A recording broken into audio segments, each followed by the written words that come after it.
Vale, bueno, bienvenidos a otro de podcast. Hola Laura, bienvenida.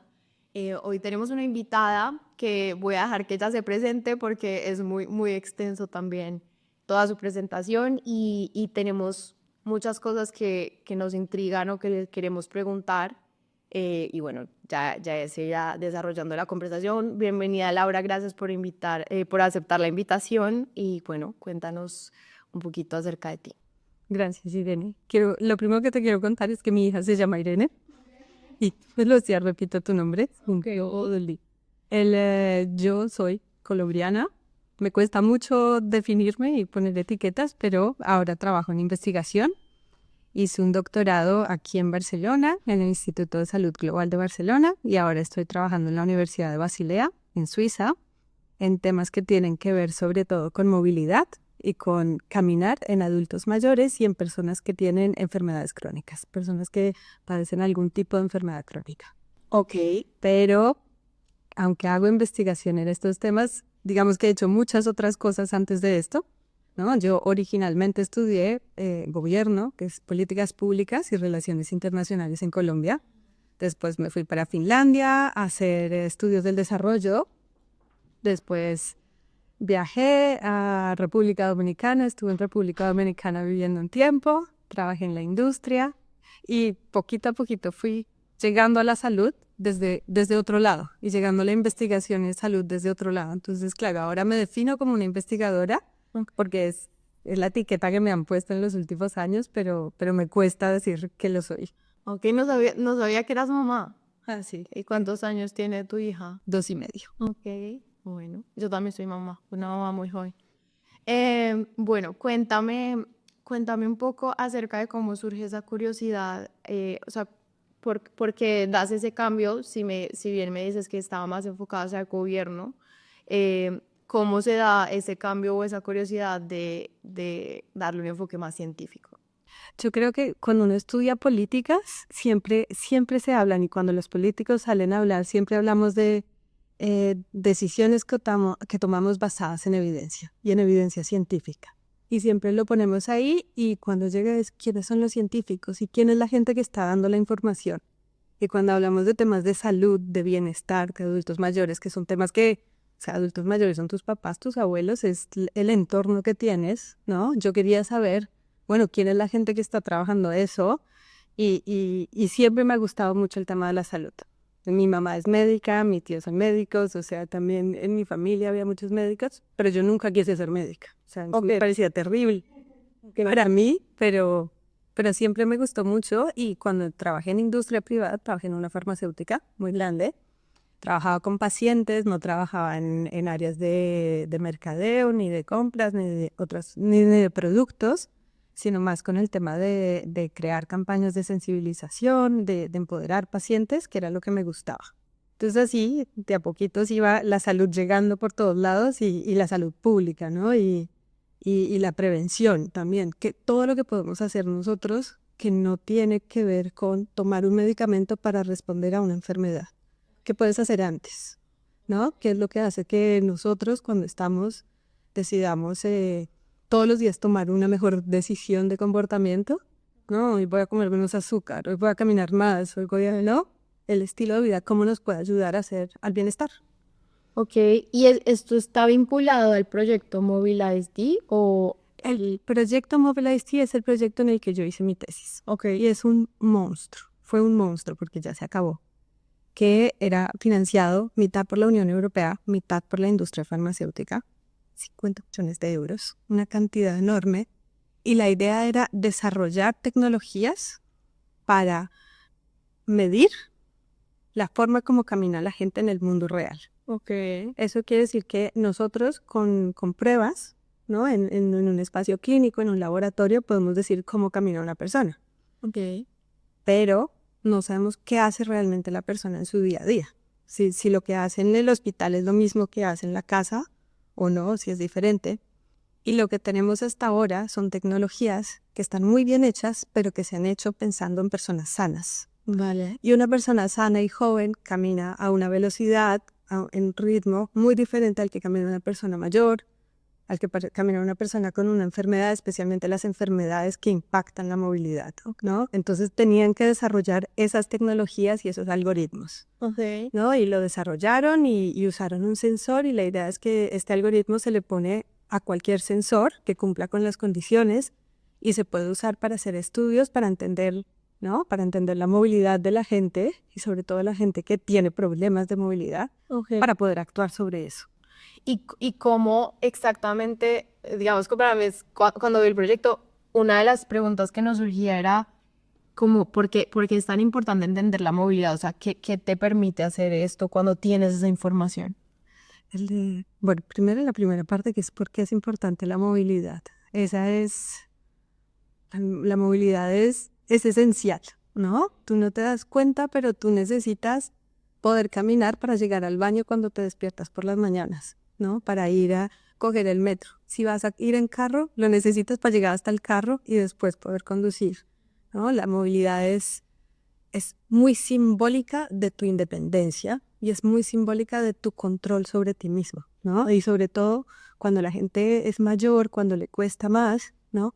El poder hacerlo solo, el no necesitar que alguien te ayude a vestirte, que alguien te ayude a caminar, a ir al baño, es muy, muy importante, ¿no? La movilidad es lo que nos permite todo, ¿no? Comer, llegar a la cocina a comer, es lo que nos permite estar todo el tiempo en contacto con otras personas, que es la otra parte grande de lo que a mí me interesa, y es que no es simplemente entender cómo se mueven los pies, sino y de cómo se mueven cuando tienes o no tienes enfermedad, sino es entender cómo caminar se relaciona con tu bienestar social y emocional, ¿no?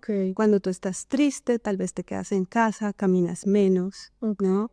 Cuando estás ansioso, caminas más rápido, ¿no? Cuando el poder encontrarte con amigas, el poder ayudar, o sea, ser parte de la familia, ayudar poniendo la mesa por la mañana, ¿sí? Todo eso tiene un componente social muy importante. Entonces, por eso la movilidad es tan importante, porque no es solo los pies, no es solo los músculos del cuerpo, sino es todo lo otro, y eso es salud, ¿no? Eso es la gran definición de salud de la OMS, de todo el mundo, es bienestar físico, mental y emocional.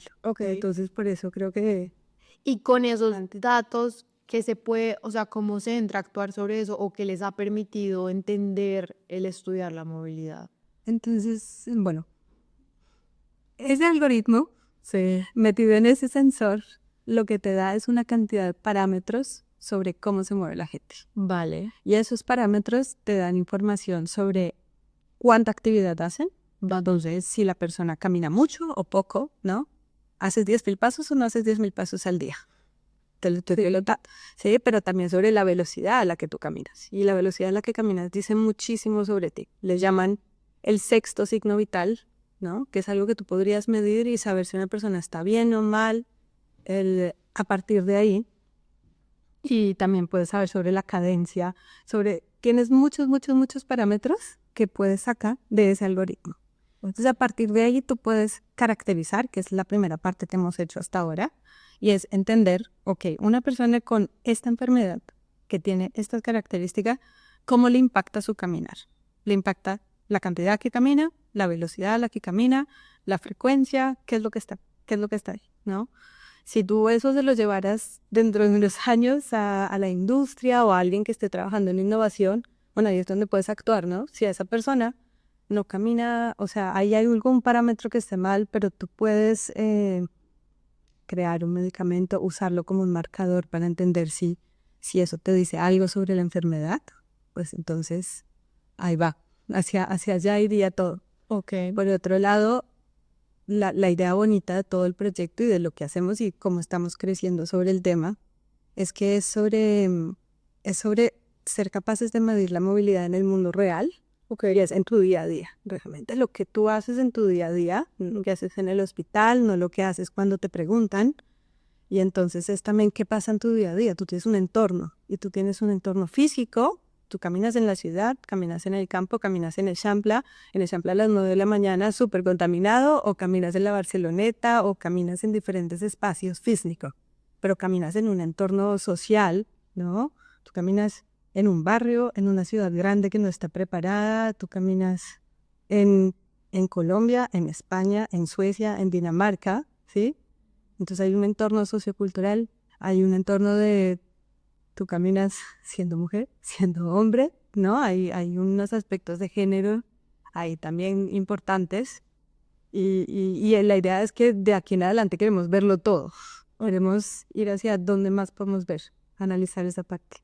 Ok, o sea, se podría decir que el propósito o a lo que quieren llegar es que es esa data que les da o toda la información que recogen de acá les permite prevención también, entiendo, y desarrollar dentro o sea, dentro de toda esa información que van obteniendo, cómo pueden mejorar la salud de estas personas, o sea, en general. Sí, ese es como un primer paso, Vale. un paso enorme que Vale. necesitó mucho trabajo, pero de aquí en adelante y cada uno de los equipos, porque además me preguntas por Mobilized era un consortium de, creo que eran como 35 partners, pero estamos hablando de universidades por toda Europa Sí. y Big Pharma y empresas que se dedican a tecnologías y a desarrollo de sensores y de maquinaria. Ok, Entonces era una cosa muy grandota. ok. Y bueno, y hacia el futuro, ¿tú cómo prevés que se relaciona la salud con la tecnología? O sea, ¿crees que cada vez más el rol empieza a ser más importante y que hacen como un buen complemento? ¿Cómo lo ves a futuro? Yo creo que, uy, es que yo creo que ya la tecnología está en todo Ok. y ya tenemos que asumirlo, ¿no? Y nosotros, por ejemplo, que nos tocó vivir la pandemia, antes de la pandemia, cuando yo estudié, por ejemplo, mi primer máster, hablábamos de esto de la telemedicina y de poder tener un súper especialista nefrólogo que viera por cámara lo que estaba pasando en un pueblo remoto en Colombia, en Santander. Y hablábamos de esto como, bueno, así es como para dónde vamos. Y me acuerdo que yo tenía amigos trabajando en el gobierno que me hablaban de, sí, de eso estamos hablando con zonas, o sea, tipo el Chocó en Colombia, zonas fronterizas también.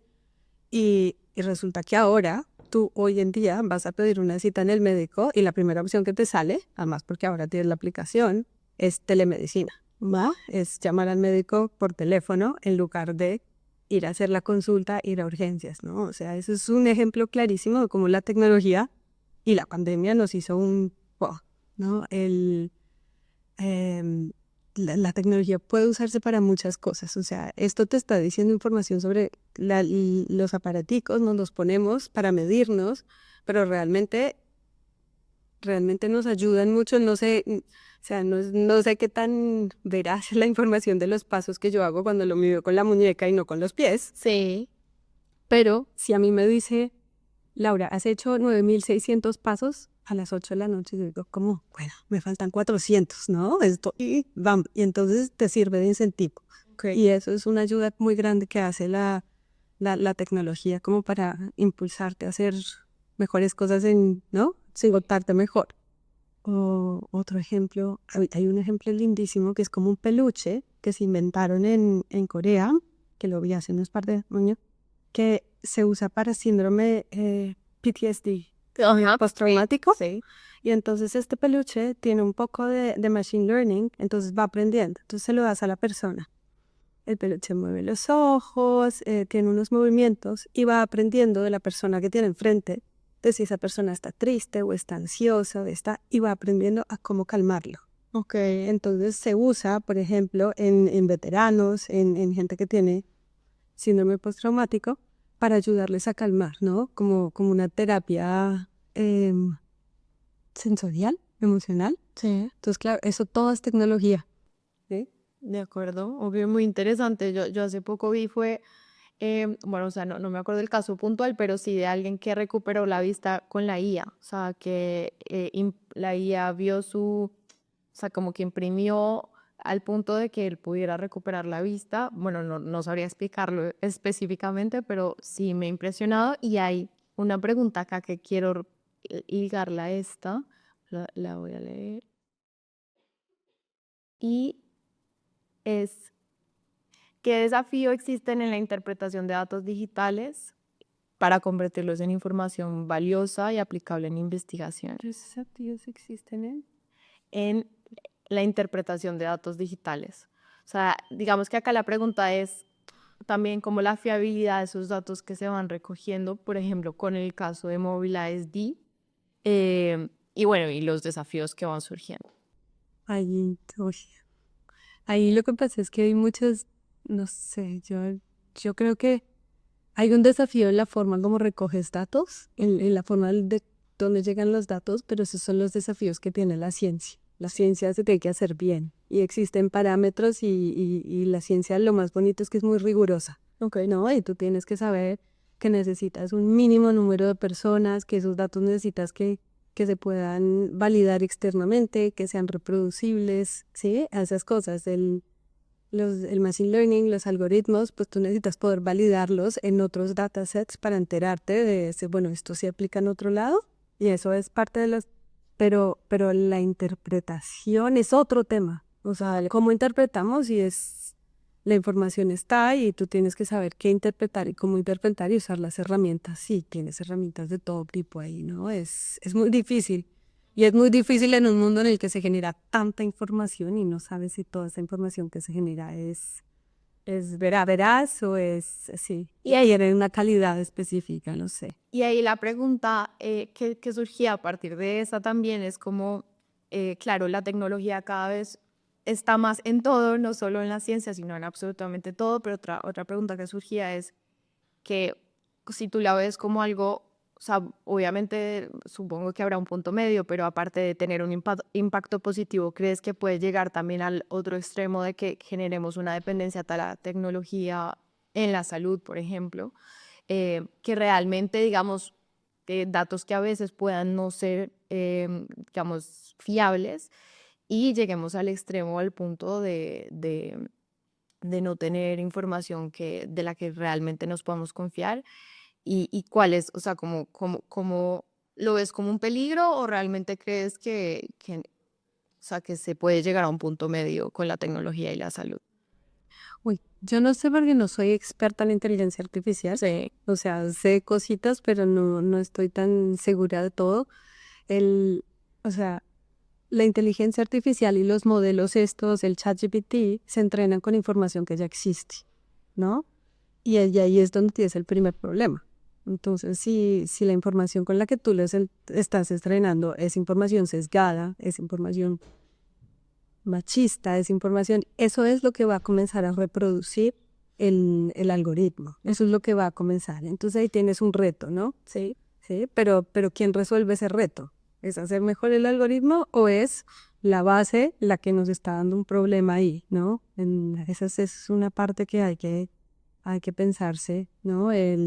Yo creo que la inteligencia artificial no te reemplaza al médico, ¿no? Y hay decisiones que puede tomar y no, no estoy segura de cuál es el ejemplo del ojo, pero si la cosa es que cuando ponen a un médico y ponen a un oftalmólogo y ponen a un modelo a revisar 200.000 scans y entonces resulta que el modelo lo hace mejor porque es capaz de reconocer cuando pasa esto en la figura que el médico tal vez se le pasa, pues es un complemento para el médico, ya no reemplaza al médico. El médico puede ver el full picture, ¿no? El médico puede ver a la persona y cuando hablamos, por ejemplo, otra vez de salud física, emocional y social, el médico te ve, te pregunta y te puede...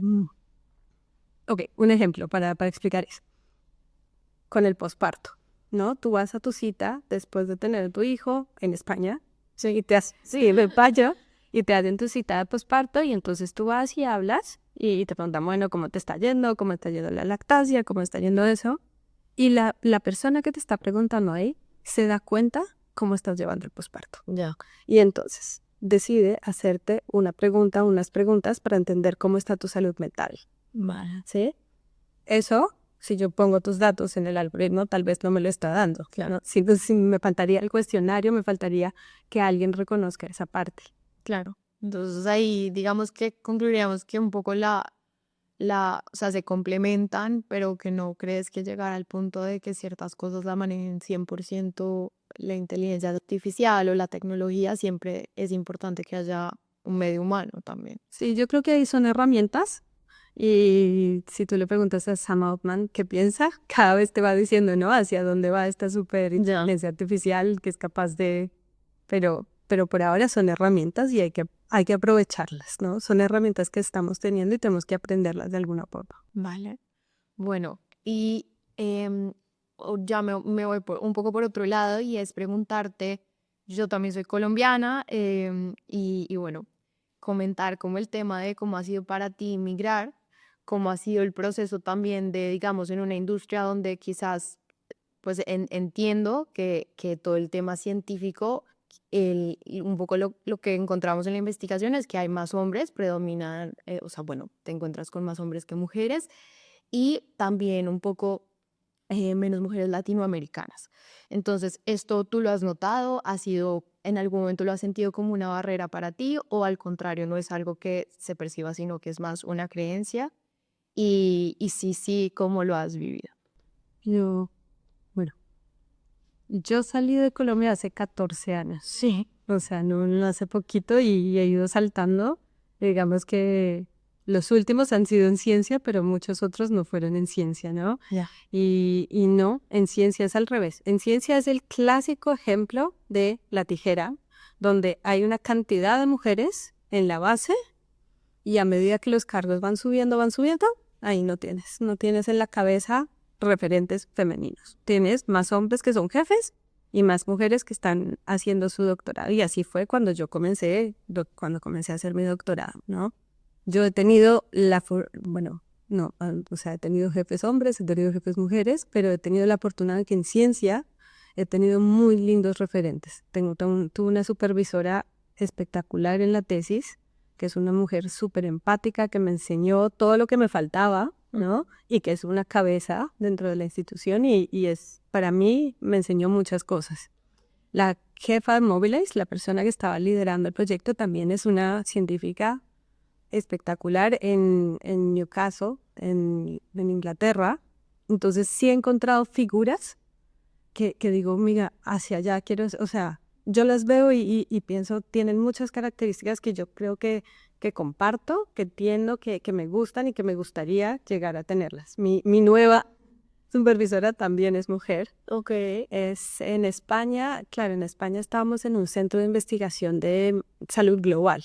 La salud global es global, entonces digamos, es un sitio mucho más abierto a migrantes, hay muchos más estudios, o sea, hay mucha gente de Cataluña, Sí. pero hay mucha gente de fuera que viene a trabajar, a hacer investigación, hay muchísimo movimiento. Entonces es gente que entra 3 años, 2 años, un año y se va. Entonces hay mucha rotación y llegas a conocer mucha gente de fuera, muchos menos latinos de los que me imaginaría yo, o sea, realmente sí somos una minoría, fuimos una minoría y en ese momento éramos 3 mujeres. Ahora hay un chico mexicano. Y, ¿Y qué? Y en el sitio donde estoy ahora, que es una locura, porque ahí sí es, en temas de deporte y en temas de ejercicio son la mayoría hombres. Claro. Eh, mm, Somos muy poquitas mujeres. No hay ninguna que sea de fuera de Europa, excepto yo. Soy la primera. No. No hay ninguno que no hable alemán, excepto yo. Ok. Entonces, digamos que ahora me comienza un reto que no he tenido que afrontar antes, pero ahí viene. Y latinas, mira, también, o sea, sí, éramos 3 y las otras 2 chicas espectaculares, o sea, yo me les quito el sombrero a las 2 porque, bueno, ya una no está en Barcelona, pero las dos hicieron la tesis, una organizó una boda, consiguió el siguiente trabajo, hizo todo, la otra abrió un bar, ahora está abriendo un café, o sea, las dos todo el tiempo se estaban moviendo, como mostrando, mira todo lo que valemos. 6, ok. Pues bueno, gracias por compartir eso. Yo ya voy a ir cerrando, pero antes de cerrar te quería preguntar, o sea, algo que surge cuando te escucho es como parece que hay, o sea, como si hubiese mucha claridad en todo tu proceso de lo que querías hacer. O sea, parece, no se puedo estar equivocada. Y que creo que quien pueda estar escuchando, ya sea porque pueda estar en un momento que no sepa muy bien hacia dónde enfocar, ya sea porque está trabajando, pero actualmente tenga dudas o porque está haciendo este proceso de me gusta la ciencia, por ejemplo, o me gusta el tema de la tecnología y la salud, em, y todos estos campos y puedan ver en ti un referente, pero en general a cualquier persona que no necesariamente esté interesada en el mismo tema. ¿Cómo ha sido ese proceso tuyo, digamos, llamémosle intuición o esa confianza que percibo cuando te escucho en las decisiones que has ido tomando, digamos, al momento de, bueno, y que al final lo que terminaste, digamos, ejerciendo a lo que estudiaste puede que no sea completamente alejado, porque al final eh, tiene relación, pero ¿qué dirías tú que te dio o que te ha ido dando esa confianza o esa claridad? Uy, yo me veo muy bonito que lo diga, pero yo me veo completamente diferente, ¿no? Cada uno tiene una percepción al contrario. O sea, yo siempre le envidié a mi hermano, que mi hermano desde los 14 años sabía qué era lo que quería en la vida. Yo no lo sabía. A los 18 yo me gradué y no lo sabía. Ok. Comencé la carrera y tuve una crisis el primer año.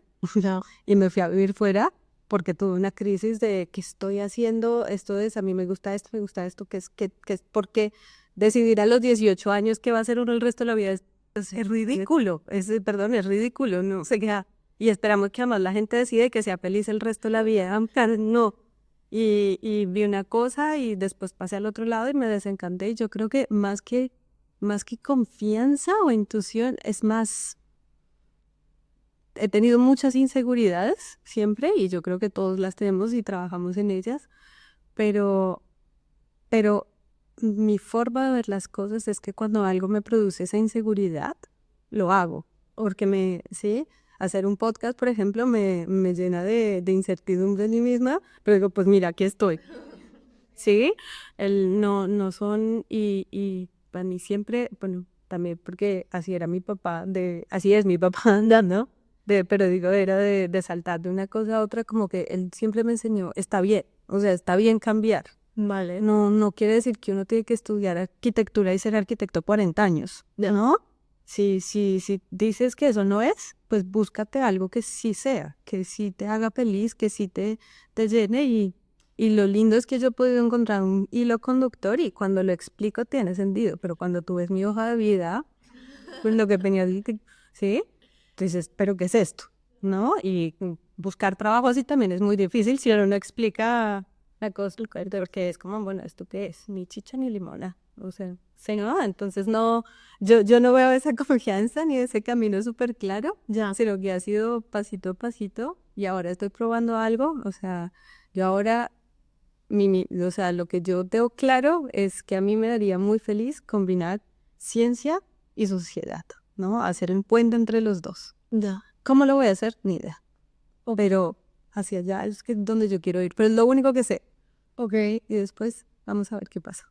O sea, que también podríamos decir que, o sea, cuando mencionas a tu papá, por ejemplo, que también has tenido un entorno seguro, entiendo en ese proceso de ir entendiendo cómo caminar, porque a veces también hay, o sea, de qué decisiones tomar.